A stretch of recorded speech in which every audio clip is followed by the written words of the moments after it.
Guys, हर anime season में कुछ गिने चुने नहीं बल्कि बल्क में एनिमे रिलीज किए जाते हैं और इनमें से एक दो ही पीक एनिमे निकल कर आता है, जस्ट लाइक काइजू नंबर 1, और बाकियों की हालत हो जाती है निंजा कामी जैसी। साला अफसोस होता कि आज भी उस पर इतनी जल्दी वीडियो बना दिया। Well, that's why we don't जज a book by its cover. रही बात इस सीजन की, तो भाई ये सीजन इतना ज्यादा खराब था कि इस वीडियो के चक्कर में मैंने अपना एनिमे पर से इंटरेस्ट लगभग खो दिया था। Yes, it was that bad. Well, तो अगर सारे ही ट्रैश थे तो आखिर देखोगे क्या? तो वेल, आज हम इस सीजन के उन्हीं हॉट ट्रैश के बारे में बात करेंगे जिनके अंदर पोटेंशियल तो था कि वो लोग पीक एनिमे बन जाते, लेकिन अब कुछ माइनर कमियों के चलते वो बस एक गार्बेज बन के रह गए। बाकी वीडियो देख के तुम लोग डिसाइड कर लेना कि तुम्हें इन्हें देखना है या नहीं देखना। तो इस एनिमे सीजन में ढेरों इसेकाई आए, लेकिन इनमें से जिन हॉट गार्बेजेस ने मेरा ध्यान अपनी ओर खींचा उनमें से एक था डीसी की सुसाइड स्क्वाड इसेकाई। अब सुसाइड स्क्वाड जैसी बड़ी आईपी को इसेकाई में कैसे जोड़ा जाएगा, ये देखना कौन नहीं पसंद करेगा। एंड हाँ, मैं यही कहना चाहूंगा कि एक डिसेंट एनिमे एंड तुम इसे देख भी लोगे अगर तुम सुसाइड स्क्वाड के फैन हो, but as an anime only fan I don't think that would be the case। Show के राइटर्स को लगा कि कुछ क्रेजी करते हैं, उन्होंने पता क्या होगा कि मार्केट में आखिर हॉट क्या चल रहा है, एंड उनके सामने आया इसेकाई।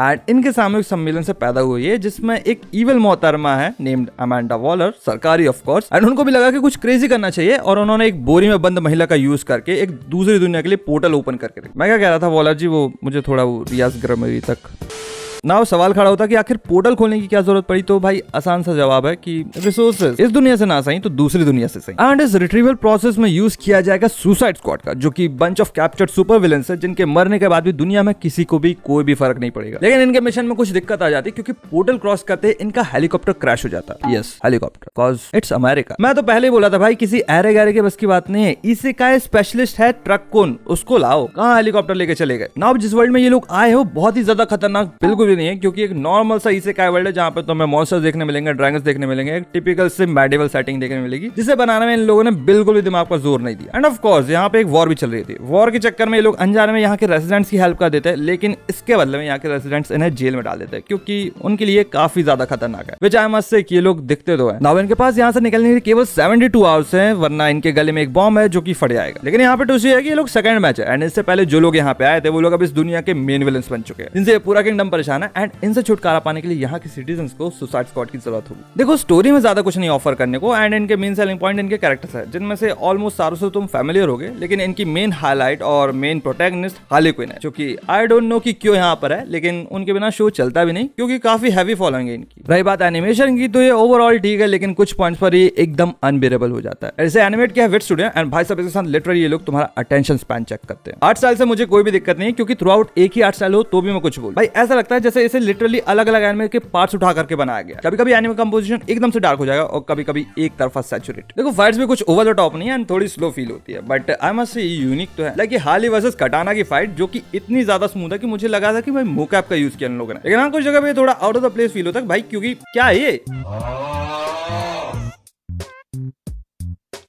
एपिसोड 6 के बाद मेकर्स को याद आया कि ये लोग एनिमे पर काम कर रहे हैं एंड यहाँ से फाइट्स पर थोड़ी बेटर हैं, क्योंकि वैसे भी शुरुआत के 3 एपिसोड ये लोग खाली ये समझाने में निकाल देते कि आखिर एक इसेकाई क्या है और ये कैसे काम करता है, विच क्लियरली मींस कि इसे एक अलग डेमोग्राफी को टारगेट करके बनाया गया था। एंड इस इसेकाई वाले ट्रूप का यूज करके ये लोग नई ऑडियंस को गैदर करना चाहते थे। अब इसके लिए वही पुराने टेक्स्ट बुक मसालों का यूज किया गया with suicide squad of course, जो कि सुनने में काफी अच्छा लगता है लेकिन कंजम्पशन के लिए उतना अच्छा नहीं है। तो हाँ, मेरा फाइनल वर्डिक्ट यही है कि ये बेरेबल तो है, लेकिन इसके पास कुछ खास नहीं है दिखाने को, और तो और इन लोगों ने बैकग्राउंड कैरेक्टर्स के मॉडल्स को कॉपी करके यूज किया है। यार थोड़ी मेहनत तो और कर देते साहब। देन अगेन इसे बनाया ये क्या कर गया था कि ये सुसाइड स्क्वाड इसेकाई है एंड इसके अलावा और कुछ भी नहीं, तो इसलिए मैं इसे रैंक करना चाहूंगा स्टिल, वो भी only cause of Harley and कटाना। बाकी ये रैंक सिस्टम क्या है ये जानने के लिए पिन कमेंट को चेक कर लेना, क्योंकि अगर मैं यहाँ पे बताने बैठा तो तुम लोग ये वीडियो छोड़कर भाग जाओगे। क्या सुसाइड स्क्वाड तो तुम्हें पसंद नहीं आएगा, तो तुम्हारे लिए एक और इसेकाई है जो कि उससे थोड़ी बेहतर कंडीशन में, एटलीस्ट कुछ पॉइंट्स में। तो नाउ मैं जिस हॉट गार्बेज की बात करने जा रहा हूँ उसका नाम है फिलिया फ्रेम। I became the strongest and annihilated everything with my low level skills. Yes, title में स्पॉयलर्स। ये एक डार्क फैंटेसी रिवेंज एनिमे है जिसमें हमारे एमसी तोका मेमोरी का गोल है कि वो इस गॉडेस से बदला ले। अब इस गॉडेस को देखे कुछ अच्छी वच्ची वाला एंगल मत लगाने लगना, वो नहीं है इस एनिमे में। यार फ्यूचर का मुझे भी नहीं पता कि कहीं आगे चल के आ जाए। और रही बात, तो ये गॉडेस मेन विलेन है इस एनिमे की। तो होता यह है कि इन मैडम ने इन स्टूडेंट्स को चलती बस से किडनैप कर लिया क्योंकि इन्हें कुछ हीरोज की जरूरत थी टू किल देम आउट, जो कि होता है डीमन लॉर्ड। यहाँ आने के बाद इनको अपने स्किल्स एंड पावर्स के बेसिस पे सॉर्ट कर दिया जाता है, लेकिन तोका बीइंग द एमसी उसे मिलती है केवल पैरालिसिस एंड पॉइजन, जो कि लिटरली यूजलेस है। क्योंकि जैसा पोकेमॉन में होता है सेम कहानी इसके साथ भी है कि इनके एक्टिव होने का चांस ऑलमोस्ट 0 है। तो कुल मिलाकर कहानी कहानी यहाँ पर यह है कि इनका होना ना होना एक ही बराबर है। तो जस्ट लाइक जैसा किसी गार्बेज के साथ में होता है, तोका को भी किसी डेंजरस एरिया में फेंक दिया जाता है जहाँ से लौटना ऑलमोस्ट इम्पॉसिबल। एंड यहाँ आने के बाद जब तोका अपनी डेथ को फेस कर रहा होता है, तब उसे पता चलता है कि उसकी स्किल ऑलमोस्ट हर टाइम एक्टिवेट हो सकती है, जिसका यूज करके वो इस डेंजरस सिचुएशन को सर्वाइव करता है एंड लिटरली ओपी बन जाता है। आई मीन सच में भाई ये 2 एपिसोड्स के अंदर लेवल 258 क्या चीज होती है, इतना तो मैंने माइनक्राफ्ट में कभी ग्राइंड नहीं किया। जोक्स असाइड, तो लेवल अप होने के बाद भी उसके पास यही लो लेवल स्किल्स रहते हैं, लेकिन अब वो काफी ज्यादा पावरफुल हो चुकी है। एंड इन्हीं लो लेवल स्किल्स का यूज करके उसे अब बदला लेना है गॉडेस विशेस से, जिसने उसे वर्थलेस बोला था। एंड हाँ, यही पूरी कहानी है। अब क्या यहाँ फुल मेटल अल्केमिस्ट एक्सपेक्ट कर रहे थे? वेल, उससे हटके थोड़ा सोलो लेवलिंग वाला फील देता है, क्योंकि एक ऐसे कैरेक्टर की कहानी है जिसके पास अब खोने को कुछ भी नहीं था एंड इसी के चलते उसने अपने लोएस्ट से लेकर अपने हाईएस्ट वाला पॉइंट अचीव किया। एंड देखा जाए तो यही सेकंड बेस्ट पॉइंट है इस एनिमे का, क्योंकि फर्स्ट है इसका प्लॉट जो कि ठीक ही ठाक है। क्योंकि देखा जाए तो ओरिजिनल वर्ल्ड में तोका कुछ खास नहीं था एंड जैसे ये लोग इसेकाई में आए तो जिन छोटे मोटे लोगों को पावर मिल गई, उन लोगों ने भी सही तरीके से ट्रीट नहीं किया तोका को, तो उनसे बदला लेना तो सेंस बनाता ही है। इस एनिमे की स्टोरी काफी ज्यादा प्रेडिक्टेबल है, जो कि तुम्हें 2-3 एपिसोड देखकर ही समझ में आ जाएगी, लेकिन तब भी तुम्हारे मन में क्वेश्चन रहेगा कि आखिर ये गॉडेस को हराएगा तो हराएगा कैसे। एंड इसी को लेकर तुम एनिमे में थोड़ा बहुत इंटरेस्ट दिखा ही रहे होगे कि तभी तुम्हारे सामने आ जाता है इसका एनिमेशन, जो कि लिटरली वाहियात है। देखो, मुझे एनिमे में सीजीआई कुछ खास पसंद नहीं है एंड इन लोगों ने सीजीआई को इतना ज्यादा ओवर यूज किया कि मेरा तो मन करने लगा था कि भाई भाड़ में जाइए एनिमे, मुझे नहीं देखना भी। चलो फाइट्स वगैरह समझ में आती है, लेकिन अगर कोई कैरेक्टर बैठ रहा है या बात कर रहा है तो उसमें सीजीआई की क्या जरूरत है। एंड रही बात ओवर यूज की, तो भाई पॉलिश तो ये बिल्कुल भी नहीं है। शुरुआत में तो ये फिर भी ठीक ठाक लगता है, लेकिन जैसे जैसे एनिमे प्रोग्रेस करता है ये उतना ही ज्यादा अनबेरेबल होता जाता है। Aside from couple of shot, and मुझे इसके मॉन्स्टर डिजाइन काफी ज्यादा पसंद आया। अब सीजीआई का इतना ओवर यूज करना पता नहीं इनकी क्रिएटिव चॉइस थी या बजट बचाने का तरीका, बट ये एक मेजर नेगेटिव पॉइंट है इस एनिमे का। मेरे ओपिनियन में तो अगर ये एनिमे अपना नॉर्मल आर्ट स्टाइल भी फॉलो करती तो एनिमे काफी अच्छा अचीव कर सकती, लेकिन हाँ, देखा जाए तो इन सभी कारणों की वजह से मैं इस एनिमे को रेट करूंगा स्टिंकी। इसी से सिमिलर है आई पेरी विद एवरीथिंग। इस एनिमे का मेन प्रोटैगनिस्ट भी कर्स्ड है विद लो लेवल स्किल्स, यानी कि वो कितना भी मेहनत कर ले, कितना भी ट्राई कर ले, वो इन लो लेवल स्किल्स के ऊपर नहीं जा पाएगा। उसके मॉम एंड डैड नहीं है, तो उसने इस गांव में रहकर ही पूरे 1 डेकेड तक अपनी रिग्रेस ट्रेनिंग करी और अब वो बन चुका है इस वर्ल्ड का सबसे strongest, of course with low level skills. इसलिए पहले बता देना चाहूंगा कि एनिमे के अंत तक मेन कैरेक्टर से कुछ over the top power up expect मत करना, क्योंकि जैसा वो तुम्हें शुरुआत में दिखेगा वो वैसा ही रहेगा अंत तक। लेकिन इस बाहरी दुनिया से एक्सपोजर ना होने के चलते उसे पता ही नहीं कि आखिर मॉन्स्टर्स कैसे होते हैं। इस बुद्धि के सैक्रिफाइस के बदले उसे माइनोटॉर एक गाय लगती है, ये ड्रैगन, एक फ्रॉग एंड ये एक छोटा मोटा सा गॉब्लिन है। एंड हाँ, पहले ही बता देना चाहूंगा कि ये सभी top level maxed out monsters हैं, जिन्हें बिना किसी दिक्कत के हरा देता है। लेकिन इतना सब होने के बाद भी उसे ये नहीं पता कि वही इस दुनिया का सबसे स्ट्रॉन्गेस्ट है। इसके अलावा नूर द प्रोटैगनिस्ट को एक और लड़की फॉलो करती है, जो कि ऑब्वियस ही होगा,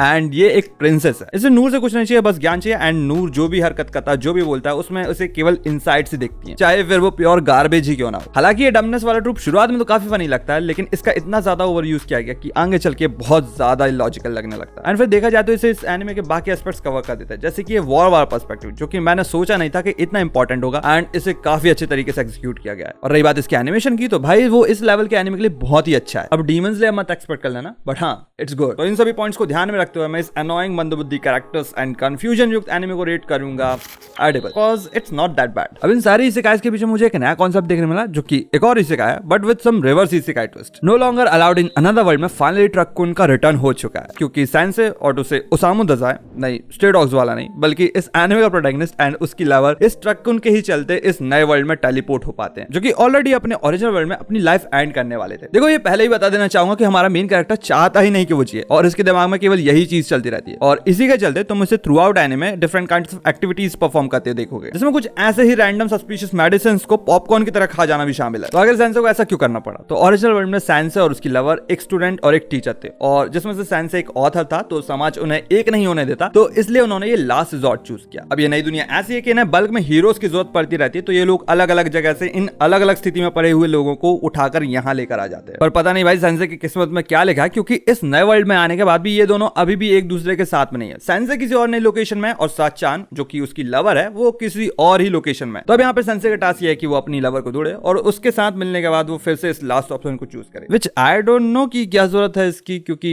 सेंसे यहाँ कौन दौड़ाएगा। बट आई बिलीव कि सेंसे को आफ्टर लाइफ में ज्यादा बिलीव होगा। सेंसे की यही लाइफलेसनेस उसे एक अलग ही और प्रोवाइड करती है। वो हमेशा ही 1 HP पे रहेगा, उसके ऊपर भी हमेशा पॉइजन। इसके अलावा उसके पास कोई भी मिथिकल स्किल नहीं है, मतलब लिटरली ये फाइट ही नहीं कर सकता। लेकिन इन सभी कॉन्ट्रास्ट में उसका एक राइटर होना उसका सबसे बड़ा ट्रम्प कार्ड है। स्टोरी टेलर ही उसकी इकलौती मेन स्किल है जिसका यूज करके वो यहाँ के हीरोज को उनके ओरिजिनल वर्ल्ड में ट्रांसपोर्ट कर सकता है। लेकिन वो ऐसा क्यों करना चाहे, वो क्यों ही किसी को अपने ओरिजिनल बोरिंग वर्ल्ड में भेजेगा? वेल, तो एज वी नो कि हर आदमी सेंट नहीं होता and power has the power to change the people. तो यही कुछ हाल यहाँ के हीरोज का है, जिन्होंने यहाँ आके एनिमीज को तो हराया ही, लेकिन अब वो लोग खुद ईवल बन चुके हैं, क्योंकि पावर का यूज करके डोमिनेट कैसे किया जाता है वो उन लोगों ने सीख लिया है। तो इन सभी के बीच में सेंसेई इकलौता आदमी है जो कि इस पूरे वर्ल्ड को लिबरेट कर सकता है यूजिंग हिज स्किल्स, अगर वो इससे पहले मरना ना चाहे तो। इस कॉन्सेप्ट के चलते कुछ नया है इस एनिमे के पास ऑफर करने को। सेंसेई सच में काफी ज्यादा यूनिक है, क्योंकि ऐसा नहीं कि हमने वीक हीरो नहीं देखा, बल्कि कोई मरने के लिए डेस्परेट हीरो नहीं देखा। एंड इसी के चलते सेंसेई कुछ लोगों को कुछ क्रीपी वाइब्स दे सकता है। Aside from a bit of self damage, इस एनिमे में एक छोटा सा एची वाला एंगल भी है जो कि काफी ज्यादा सटल है, क्योंकि जैसे जैसे हम एनिमे में प्रोग्रेस करते हैं ओवर द टाइम एक कैट गर्ल और एक एल्फ बेस्ड पार्टी को ज्वाइन करते हैं, जिसमें से एंड तो भाई सेंसेई के चार्म से इतना ज्यादा प्रभावित है कि वो तो सेंसेई पर सब कुछ लुटा सकती है। आई मीन लिटरली सब कुछ। एंड ये जरूर कहना चाहूंगा कि ये दोनों काफी ज्यादा ब्लेस्ड है। I guess sensei is suffering from success. But फिर आ जाती है इसकी फाइट्स, क्योंकि वो देखने ही नहीं मिलेंगी। जो भी ज्यादातर फाइट्स है वो एनेट एंड तामा ही लड़ते रहते हैं एंड सेंसेई तो चाहता ही है कि वो मरे। ऊपर से सेंसेई की एबिलिटी भी 4th एपिसोड में जाकर रिवील की जाती, तो शुरुआत के 4 एपिसोड थोड़े लीनियर फील होते हैं। एंड सेंसेई का डेथ के प्रति इतना प्रेम भी सेंस नहीं बनाता, क्योंकि अब उसने डिसाइड ही कर लिया कि वो अपने पार्टनर को ढूंढेगा, तो क्या मरने के बाद ढूंढेगा क्या? तो फिर भी मुझे एनिमे काफी ज्यादा पसंद आया। एंड हाँ, ये इंटरेस्टिंग तो है, क्योंकि मुझे बाद में जाके पता चला कि ओसामू तेदाई जिसके बेसिस पे सेंसेई को बनाया गया था वो एक्चुअली में एक रियल जापानीज ऑथर थे, और एनिमे का शुरुआत वाला प्लॉट, वो लास्ट चॉइस वाला, वो इन्हीं की कहानी पर आधारित है। इसी के चलते मैं इस एनिमे को रैंक करना चाहूंगा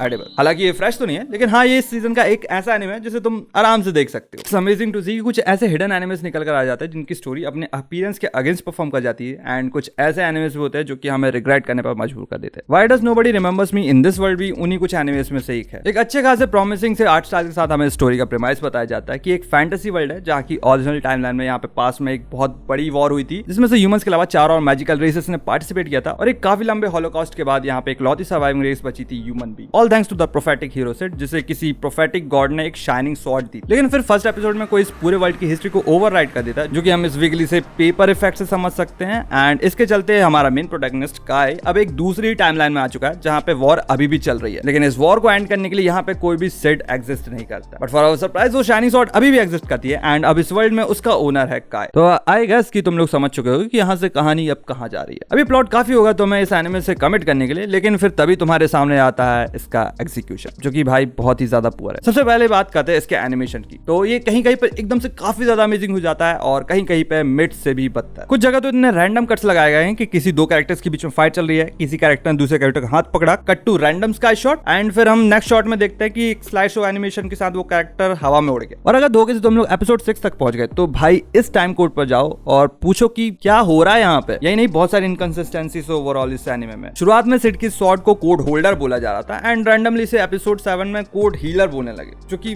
बहुत ज्यादा कंफ्यूजिंग था। अब यहाँ पे प्लॉट तो कुछ यूनिक है, लेकिन इसमें कुछ मोशन नहीं है, तो कुछ समय के बाद तुम प्रेडिक्ट करने लगोगे चीजों की कैसे क्या होने वाला है। और रही बात कैरेक्टर्स की, तो भाई इनमें तो जान बिल्कुल भी नहीं है। ये बहुत ही ज्यादा अनरियल फील होते हैं, क्योंकि कुछ इमोशन ही नहीं शो करते ये लोग, जिसके चलते ऐसा लगता है कि मानो इनसे जबरदस्ती सीन में जान डलवाई जा रही है। ऊपर से काई का तो भाई क्या ही कहना, ये एक अजीब सा नेदर पोर्टल इफेक्ट पार करके इस नई दुनिया में आया है, जहाँ की पूरी दुनिया तहस नहस हो चुकी है। इसके हाथ में एक मिथिकल शाइनिंग स्वॉर्ड है, जो कि ओरिजिनल वर्ल्ड में एक हीरो के पास में थी। यहाँ पे इसे कोई भी नहीं पहचानता, लेकिन फिर भी ये बंदा मानने को ही तैयार नहीं कि एक नई दुनिया में। I mean come on bro, इतना डम तो कोई भी नहीं होता। आगे चल के काई को कुछ अतरंगी कैरेक्टर्स भी मिलते हैं, जिसमें से एक क्यूट सी लड़की है, जो कि इन चारों रेसेस की एक डिफरेंट काइंड ऑफ मिक्सचर है, जिसे पता नहीं क्यों क्यूट बनाया गया है। अगर यहीं पर कोई लड़का होता तो पता नहीं उसे केविन जैसा कोई भद्दा सा कैरेक्टर बनाकर रख देते। और ये कैरेक्टर भी कैसी अजीब सी है कि 2 एपिसोड के बाद इसे काई के अलावा और कोई नहीं दिख रहा इस दुनिया में। आई मीन थोड़ा इमोशनल डेवलपमेंट तो दिखाना ही चाहिए था। खैर, इसके बाद में मैंने इस एनिमे को पूरा देखा, और जैसे जैसे मैं इस एनिमे में डीप जाता गया, वैसे वैसे इस एनिमे ने मेरी डिसअपॉइंटमेंट की सीमा को और पार कर दिया। एट लास्ट में ये रिकमेंड करना चाहूंगा कि अगर तुम्हें इसकी स्टोरी फॉलो करनी है तो तुम इसकी लाइट नॉवल ट्राई कर सकते हो, वो ज्यादा बेस्ट रहेगा। लेकिन अगर तुम्हें अंधे कुएं में कूदना है तो I have no problem. Animation और डायरेक्शन थोड़ा और बेटर हो जाता तो मैं इसे स्टिंग की रेट कर भी देता, लेकिन ओवरऑल इस पूरे सीजन 1 को देखा जाए तो भाई मैं इसे डीकंपोज ही रेट करना चाहूंगा, क्योंकि फर्स्ट हाफ वाज गुड, लेकिन सेकंड हाफ उफ।